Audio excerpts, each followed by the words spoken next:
귀한 찬양 감사드립니다. 우리 같이 한번 인사를 나눕니다. 주님의 은혜가 여러분에게 앞뒤 전후 좌우로 한번 밝은 모습으로 한번 인사합니다. 주님의 은혜가 여러분 위에 가득하기를 바랍니다. 자, 이제 저를 한번 주목해 보시기 바랍니다. 가만히 제가 지금 무슨 얘기를 하는지 한번 맞춰보시기 바랍니다. 사나운 들짐승도 길들이는 고요한 힘입니다. 폭풍 속에도 주인의 음성을 따라 멈출 줄 알고 달리는 훈련된 용기입니다. 창을 품은 손잡이처럼 상대를 끌어안는 부드러움입니다. 지저분하고 냄새나는 것들도 오래도록 품어 옥토로 바꾸는 능력입니다. 이런 물 저런 물 다 받아들임으로 바다가 되게 하는 포용력입니다. 부드러움 속에 감춰진 강함이 있고 조용함 속에 담긴 지혜가 있으며 기다림 속에 피어나는 인내가 있습니다. 여러분, 이게 뭘까요? 이것이 바로 온유입니다. 온유는 감정이 아니라 태도입니다. 그것도 훈련된 태도입니다. 화가 치밀어 올라올 때도, 오해와 상처가 쌓일 때에도 그 사랑은 끝까지 품는 것입니다. 고린도전서 강의 오늘 37번째인데 사랑 세 번째 시간입니다. 다 같이 사랑은 온유합니다. 고린도전서 13장 아가페 사랑의 두 번째 특징이 다시 한번 사랑은 온유하며. 누구를 닮은 사랑이에요? 하나님을 닮은 사랑이에요. 우리가 하나님께 받은 사랑이고 이웃에게 흘려보내야 할 사랑입니다. 그래서 우리의 사랑은 온유한 사랑인지, 이 질문 앞에서 다시 복음 앞에, 다시 십자가 앞에 서는 귀한 시간이 되기를 주님의 이름으로 축복합니다. 다 같이 다시 한번 따라서 해봅니다. 사랑은 온유합니다. 자, 이제 들어갑니다. 왜 사랑은 온유한 거예요? 오늘 본문 4절에 온유는 헬라어로 프라우테스라고, 다 같이 프라우테스. 이것은 야생 동물의 성품을 일컫는 단어입니다. 여러분, 서부 영화 보셨죠?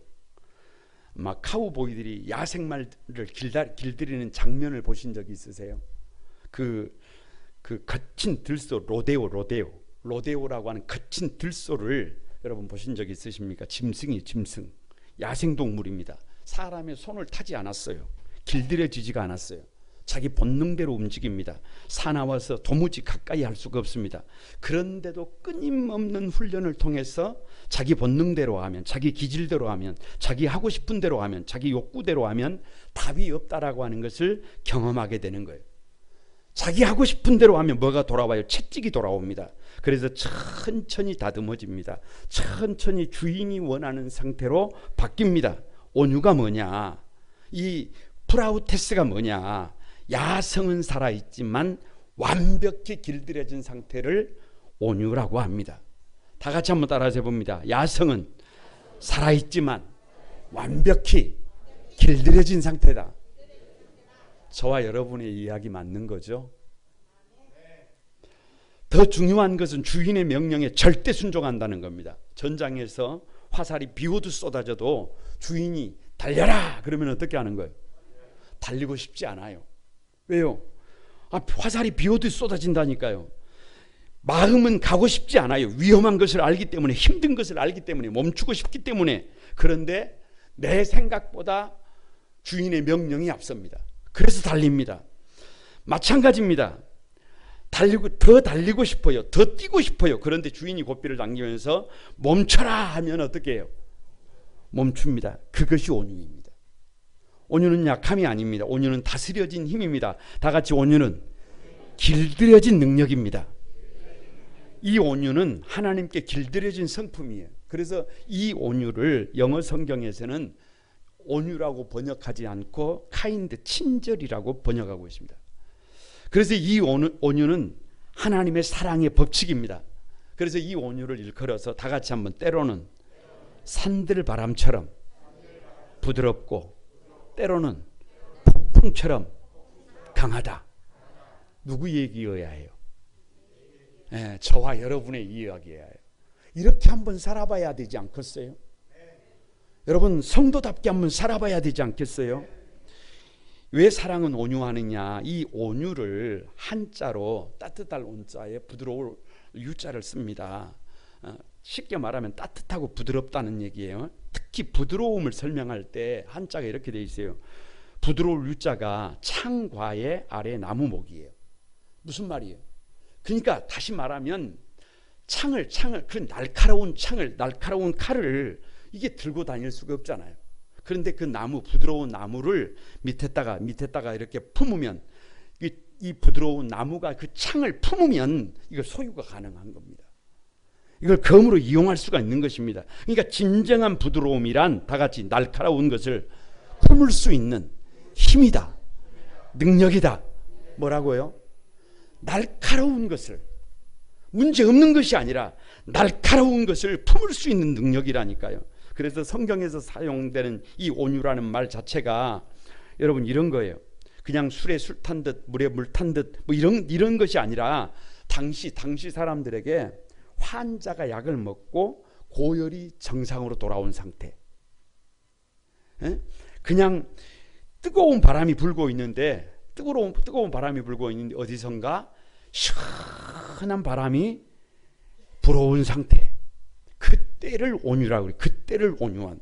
그러니까 견딜 수 없는 상황을 끝까지 이기고 난 사람에게 주어진 아름다운 표현이 뭐냐? 온유예요. 온유예요. 그래서 아리스토텔레스 같은 철학자들은 사람은 누구나 화를 낼 줄 안다 모른다. 안다. 그러나 정당한 대상에게 정당한 정도의 정당한 방법으로 화를 낼 줄 아는 것을 그걸 온유라고 그래요.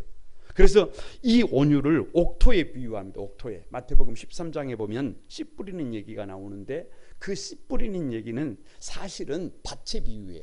그 밭이 누구의 마음이에요? 저와 여러분의 마음이에요. 옥토가 어떻게 만들어져요? 별거 없어요.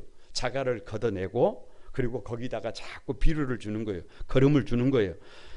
때로는 다시 말하면 세상에 쓸모없고 냄새나고 더럽고 지저분한 것들을 다 받아들여서 그것을 품으면 나중에 시간이 지나면 그 땅이 그 박토가 변해서 옥토가 되는 것을 믿습니다. 지저분하다고 냄새난다고 더럽다고 받아들이지 않으면 그냥 박토예요. 박토. 그래서 혹자는 이 온유를 해불양수에 비유합니다. 해불양수가 뭐예요? 바다는 뭐를 거절하지 않는다는 거예요.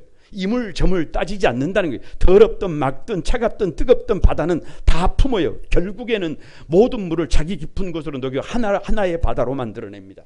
그러니까 온유가 뭐냐? 온유는 포용에서 나온다는 거예요. 진정한 온유는 낮아짐에서 나온다는 거예요. 결국 온유는 강하지만 부드럽습니다. 옥토 될 수 있는 비결도, 바다가 해불양수가 될 수 있는 비결도 포용력입니다. 포용력. 우리의 사랑이 그 하나님의 사랑을 닮아서 서로를 받아들이되 흐트러지지 않고 강하지만 절제되어 있고 품때 흘러넘치지 않는 그 따뜻한 사랑이 되기를 바랍니다. 앞뒤 전후 좌우로 결단하는 차원에서 한번 아가페의 사랑은 온유하다. 힘이 있지만 길들여진 사랑이다. 포용하는 사랑이다. 이 온유의 사랑의 주인공들이 여러분이 되시기를 바랍니다. 이렇게 한번 살아봐야 안 되겠어요? 이렇게 한번 멋진 사람으로 살아봐야 안 되겠어요? 우리 성도들이 그렇게 변화되어지기를 바랍니다. 이 온유한 사랑은 훈련되어야 합니다. 훈련되어야 해. 온유한 사랑은 본성으로 갖고 있는 것이 아니에요. 죄인된 인간은 태어나면서 그걸 갖고 있는 게 아니에요. 하나님 앞에서 훈련되어야만 가질 수 있는 성품입니다. 그래서 진정한 온유함이란 다 같이 하면 더 큰 힘에 의해서 제압되고 더 큰 힘에 의해서 다듬어지고 절제된 것이다. 가만히 한번 마음속에 여러분 되짚어 봐야 해요. 더 큰 힘에 의해서, 하나님의 힘에 의해서 제압된 상태예요. 다듬어진 상태예요. 여러분, 그래야 사람이 온유해질 수 있음을 믿습니다. 성경이 기록될 당시에 로마의 큰 재력가들은 개인적인 부의 상징으로 동물원을 만들었어요. 그래서 저 밀림에서 온갖 동물들을 사들여 가지고 노예에 의해서 키우게 만들었습니다. 그런데 그 훈련된 그 동물들이 많은 사람들 앞에, 주인 앞에 언제 나오겠어요? 훈련이 끝났을 때. 훈련이 끝났을 때 거칠고 절제될 수 없는 야성적인 기질, 본연의 야성이 다른 힘에 의해서 제압되고 길들여졌을 때, 그때 비로소 주인에게 나오는 거예요. 바로 이것입니다. 길들여진 자를 하나님이 쓰신다는 겁니다. 길들여진 자만이 주님이 쓰실 수 있다는 것입니다. 우리는 생각할 때 좋은 스펙을 가지고 있으면, 좋은 조건을 가지고 있으면, 화려한 경력을 가지고 있으면, 다른 사람들에게 없는 탁월한 능력이 있으면 하나님이 나를 쓰신다고 생각하고 있습니다. 착각이에요. 착각. 그 착각입니다. 탁월한 재능이 있지만 그 탁월함이 하나님께 쓰임받지 못할 때 오히려 그 탁월함은, 재능은, 은사는 독약입니다. 독약. 능력이 없기 때문에 쓰시지 않는 것이 아니라 탁월한 능력이 있어서 쓰시지 않는 거예요. 예수님은 마태복음 11장 29절에서 나는 마음이 온유하고 겸손하니 나의 멍에를 메고 내게 배우라, 이렇게 말씀하셨어요. 여러분, 다시 말씀드립니다. 온유하게 길들여지지 않는 맹수를 서커스단 앞에 데리고 나올 수가 없습니다. 온유하게 길들여지지 않는 우리를 하나님의 나라에 리더로 세우기가 어렵습니다. 아니, 이 시대를 바꾸는 변화의 주체로 사용하기가 어렵습니다. 마태복음 12장 19절에서 20절에 이렇게 말씀하십니다. 같이 한번 봅니다. 그는 다투지 아니하며 들레지도 아니하리니 아무도 길에서 그 소리를 듣지 못하리라. 상한 갈대를 꺾지 아니하며 꺼져가는 심지를 끄지 아니하기를 심판하여 이길 때까지 하리니, 이렇게 말씀하고 있습니다. 거두절미하고 마태복음 12장에서는 예수님을 어떻게 소개하느냐, 성전보다 더 크고, 다 같이 성전보다 더 크고, 요나보다 더 크고, 솔로몬보다 더 크다. 이게 무슨 말이에요? 여러분, 마태복음 12장에 그게 보여야 되는데 솔로몬은 가장 지혜로운 사람이에요. 요나가 들어가니까 니느웨 전체가 니느웨 전체를 회개시켜버린 사람입니다. 성전은 축복의 통로예요. 그러니까 거두절미하고, 이게 뭐냐, 결국 우리 인생의 정답이 예수님이라는 것이 보여야 해요. 보여야 해요. 지혜로워지고 싶어요? 회개하고 삶을 바꾸고 싶어요? 축복의 통로가 되고 싶어요? 그러면 누가 보여야 한다니까요. 내 인생에, 내 눈에 예수님이 보여야 해요. 그 인생의 정답인 예수님도 다투지 않고, 들레지 않고, 소리를 높이지 않고, 상한 갈대, 연약한 자를 꺾지 않으시는 분으로 묘사하고 있어요. 다시 말하면 상처 입은 우리를 정죄하거나 무시하지 않고 오히려 상처를 품고 기다려주시는 온유하신 주님으로 주님이 말씀하고 있는 줄로 믿습니다. 이 예수님이 보여야 우리도 그분을 닮을 수 있어요. 이 온유는 꺼지지 않는 심지 도대체 소생할 수 없을 것 같은 생명조차도 다시 일으키는 사랑입니다. 이 온유는 그냥 되는 것이 아니라 철저한 훈련으로 가능한 것입니다. 이 온유는 태어나면서부터 자연스럽게 갖추어지는 성품이 결코 아니에요. 고난 속에서 길러지고 오해 속에서 단련되고 사람 앞에서 다시 배우게 되는 태도가 온유임을 믿습니다. 하나님은 높은 학식과 엄청난 재능이 있는 사람이 아니라 온유함으로 길들여진 사람을 지금도 찾고 있음을 믿습니다. 여러분 가운데 탁월한 재능이 있는데, 분명히 탁월한 스펙을 가지고 있는데, 탁월한 은사를 가지고 있는데, 탁월한 환경을 가지고 있는데, 그 탁월함 때문에 하나님께 쓰임받지 못할 때, 여러분, 그 탁월함은 독약이에요. 독약. 차라리 갖지 않은 것만 못합니다. 다시 말씀드리지만 세상 그 어떤 스펙과 조건이 있어도, 화려한 경력이 있어도, 탁월한 능력이 있어도 뭐가 없다고 한다면, 이 온유가 없다고 한다면, 하나님 앞에서 철저히 길들이지 않는다고 한다면 하나님이 쓸 수 있다 없다? 없다.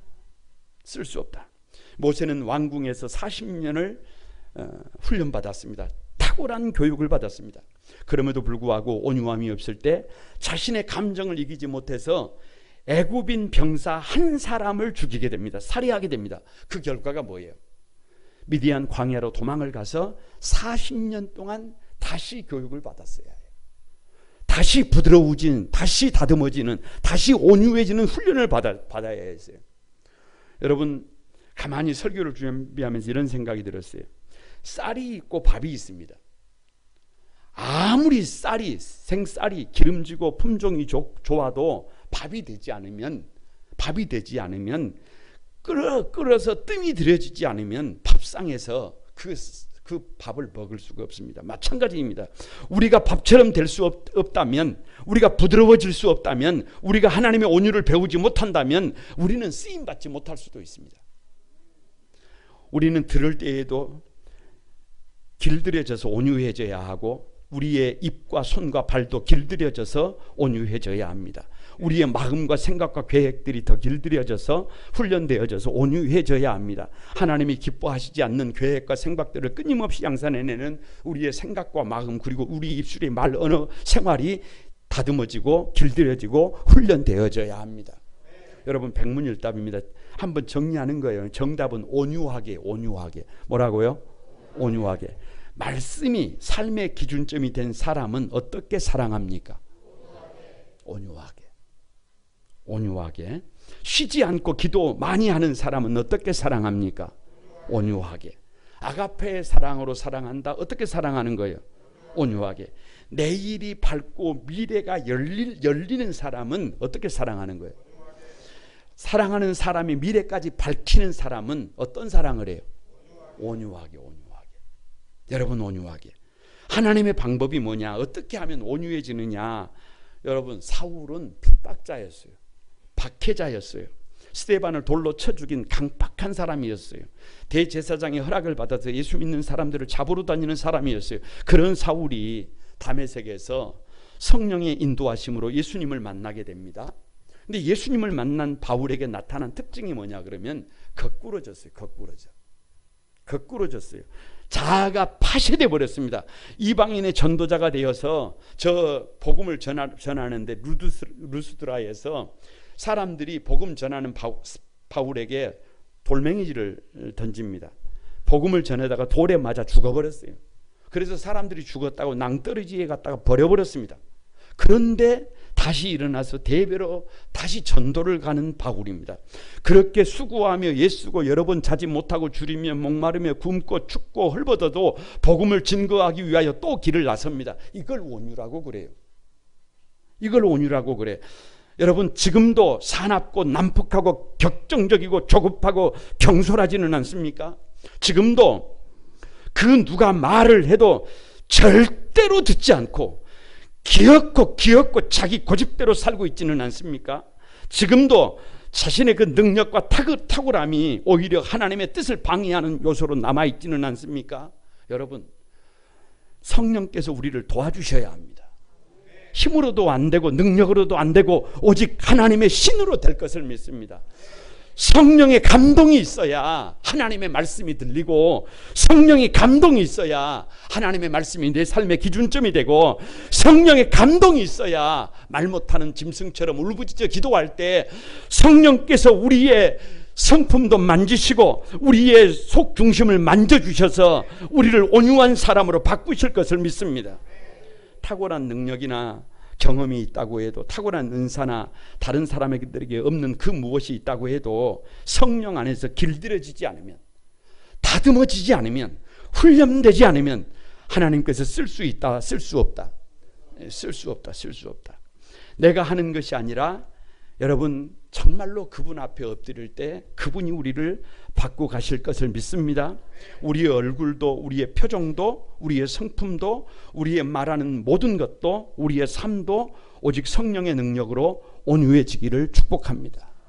여러분, 다시 한번 결단하는 차원에서 앞뒤 전후 좌우로, 사랑은 훈련되어야 한다. 더 이상 짐승 같아서는 안 된다.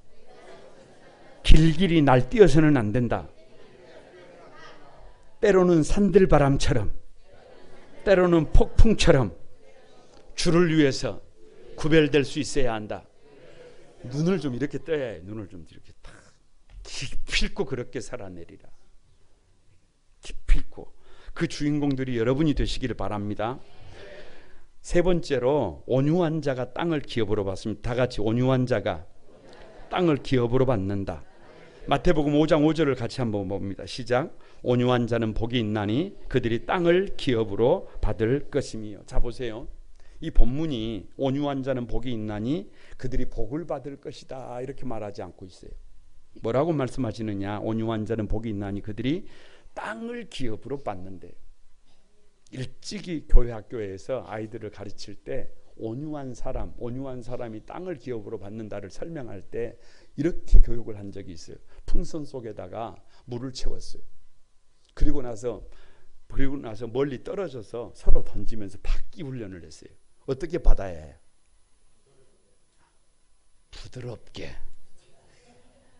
부드럽게 거칠게 받으면 터져. 창세기 13장에 보면 아브라함이 본토 친척 아비집을 떠나올 때 의지할 곳 없는 조카 롯을 데리고 나옵니다. 그리고 시간이 흘러서 아브라함과 조카 사이에 분쟁이 있어요. 왜냐 그러면 하나님이 그들에게 축복해 주셔서 소유가 많아졌습니다. 여러분께 묻습니다. 그런 환경 속에서 아브라함의 목자와 롯의 목자가 싸우면 된다 안 된다? 자, 안 된다. 이게 팩트예요. 혹여라도 다툼이 있으면 롯이 양보하는 것이 맞다, 아브라함이 양보하는 것이 맞다. 아니 그래서 누가 돌봐줬는데, 아브라함이 돌봐줬는데 당연히 조카가 양보를 해야지요. 그런데 여러분, 창세기 13장 9절에 아브라함이 양보를 합니다. 네 앞에 온 땅이 있지 아니하냐? 네가 좌하면 내가 우하고 내가 우하면 나는 좌하리라. 그래서 아브라함이 조카에게 우선권을 줍니다. 그런데 창세기 13장 10절에 보면 롯이 눈을 들어 요단 지역을 바라본 즉 소알까지 세상에 요단 강변으로 목초지가 형성이 되어 있는데 물이 넉넉하니 여호와의 동산 같은 천국 같아요. 저기만 들어가면 앞길이 환히 열릴 것 같아요. 그래서 뒤도 돌아보지 않고 선택해서 길을 떠나버렸습니다. 여러분, 여기서 중요한 게 뭐예요? 정말 배은망덕합니다. 기본이 되지 않았습니다. 그런데 아브라함은 그런 옷을 품고 있어요. 자기밖에 생각하지 않는 옷을, 감사할 줄 모르는 옷을, 과거의 은혜를 다 망각해버린 옷을, 도무지 무엇 하나 기본이 되어 있지 않는 그 옷을 향하여 그것밖에 되지 않는다고, 배은망덕한 놈이라고, 그렇게 살면 안 된다고 말을 한다 하지 않는다. 말을 하지 않습니다. 오히려 축복합니다.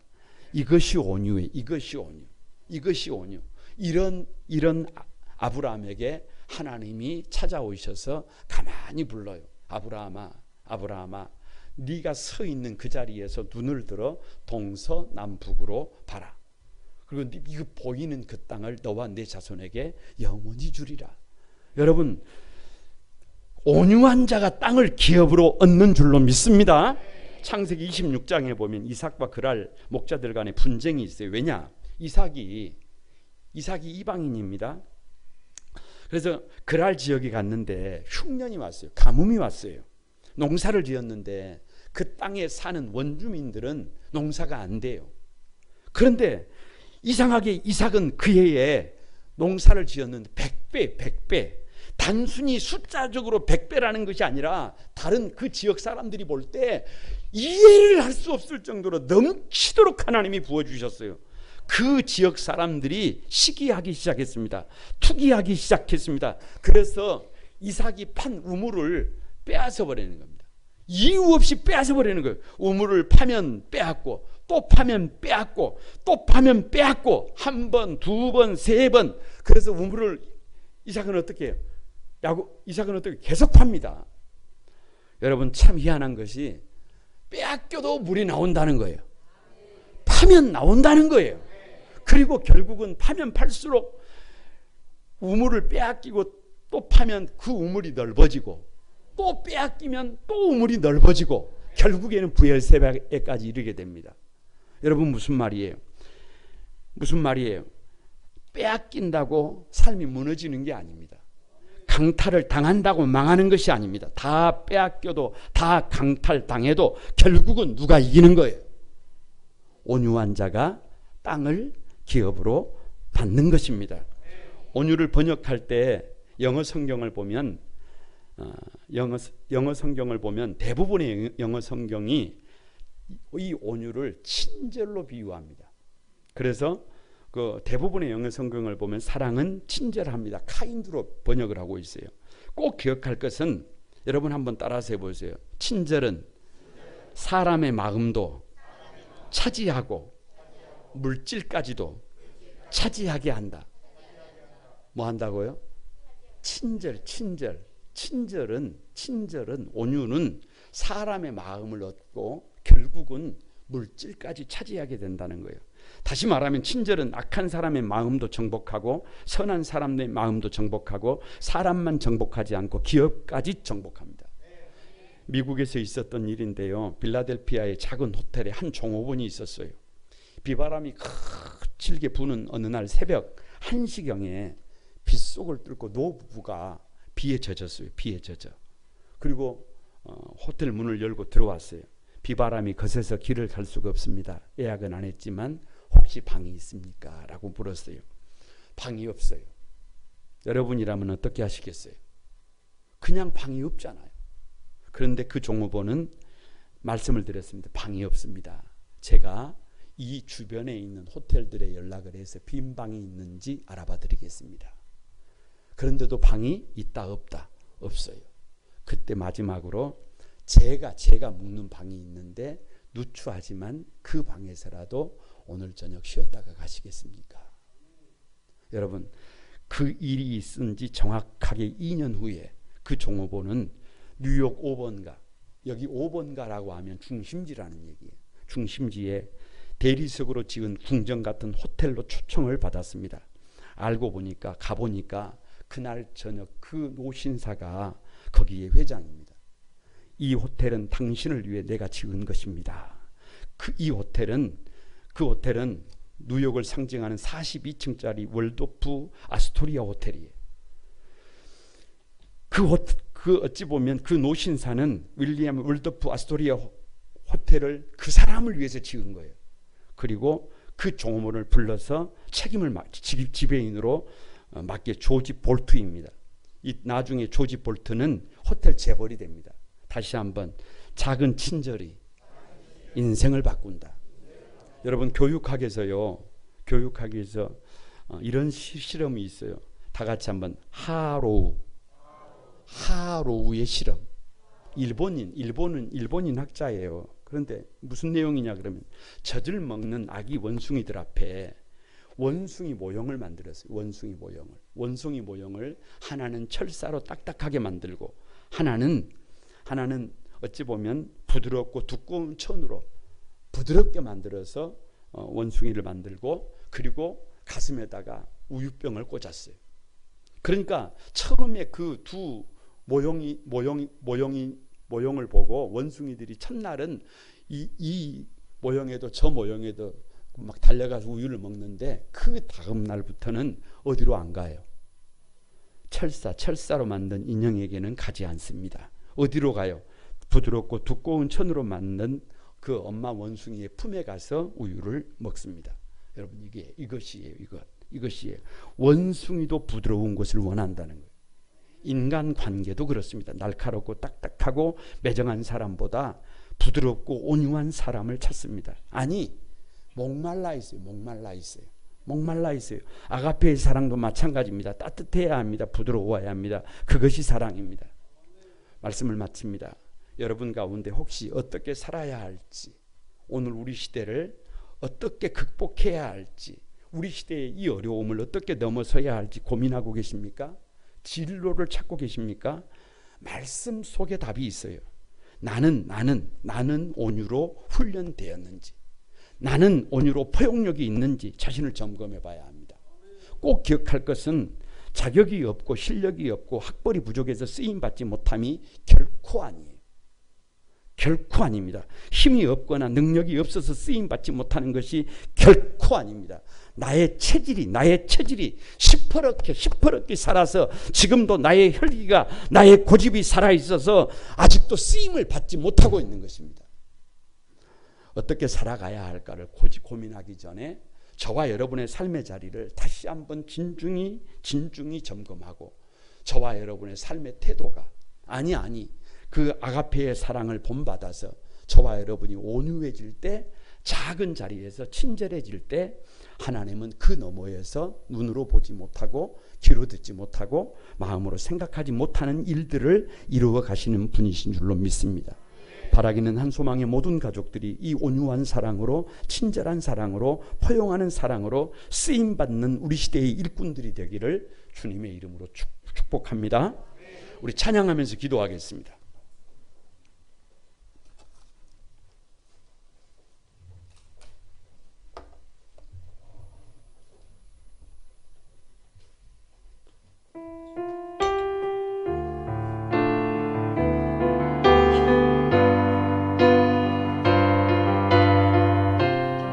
같이 드립니다. 나의 사랑, 나의 사랑, 너는 어여쁘고 참 귀하다. 보석보다 귀하다. 보석보다 귀하다. 내가 사랑스럽지 않을 때 너를 온전히 사랑하고 너와 함께하려 내가 왔노라. 주의 사랑,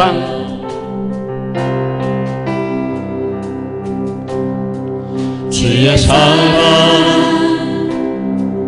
이 사랑이 결코 변치 않아. 모든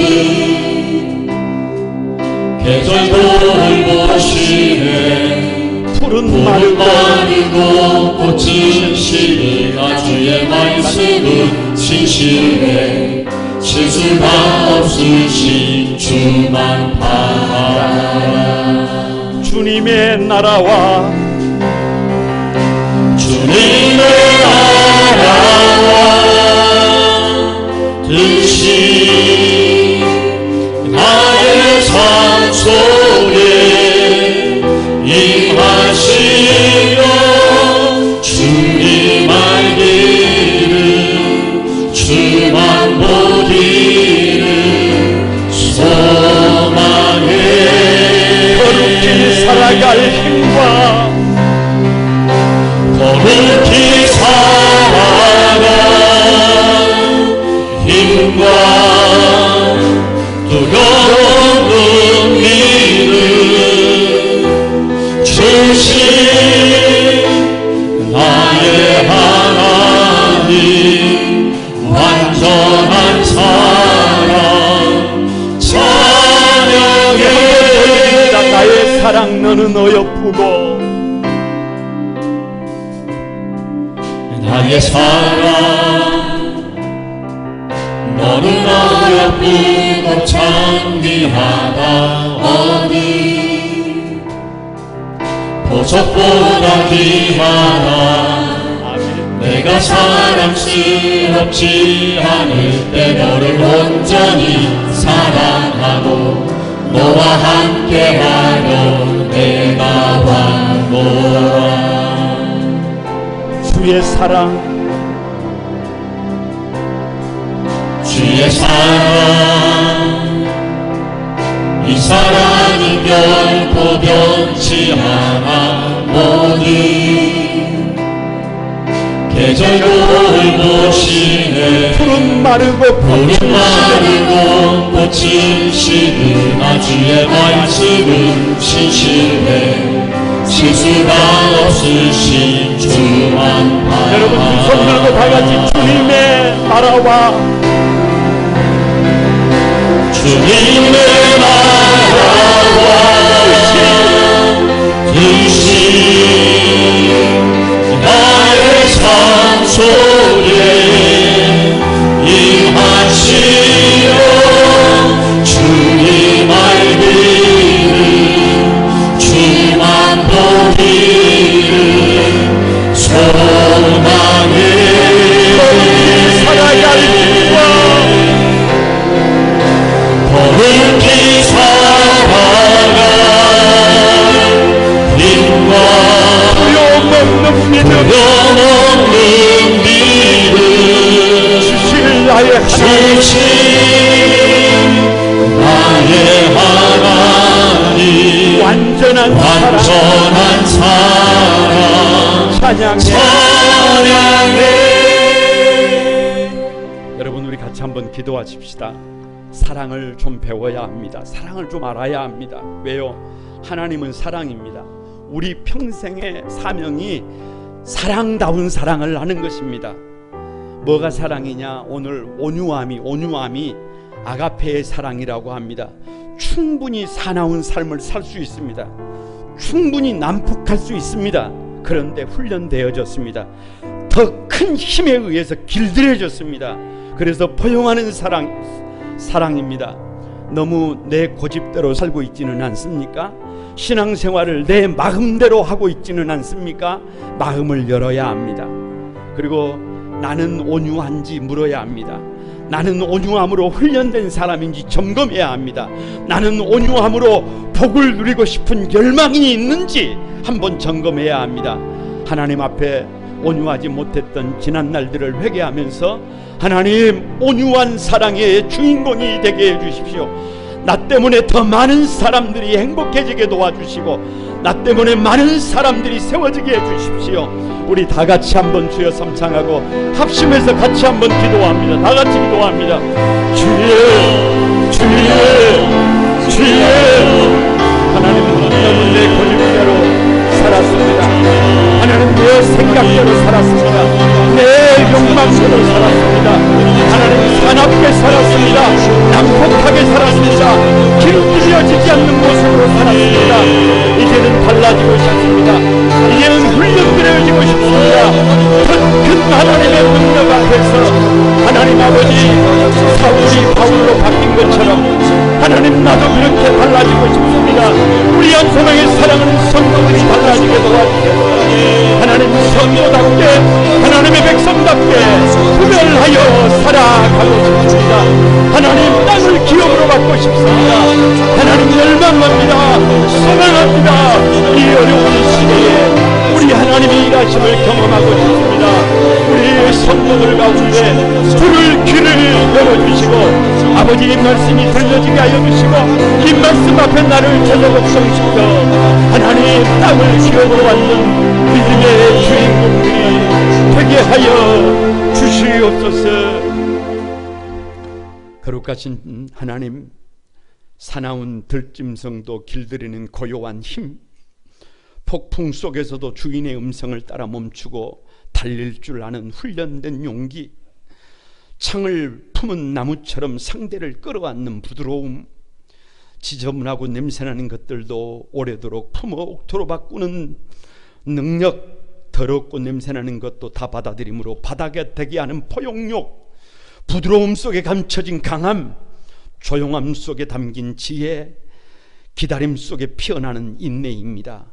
우리 거룩한 꿈한 소망에 사랑하는 성도들을 이 온유로 훈련되게 해주시고 이 온유로 사랑하는 삶을 살게 해주시고 이 온유로 땅을 기업으로 받게 해 주옵소서. 성령께서 역사해 주시고 말씀과 기도로 온유한 사람 되게 해 주옵소서. 예수님의 이름으로 기도드리옵나이다. 아멘. 우리 다 같이 자리에서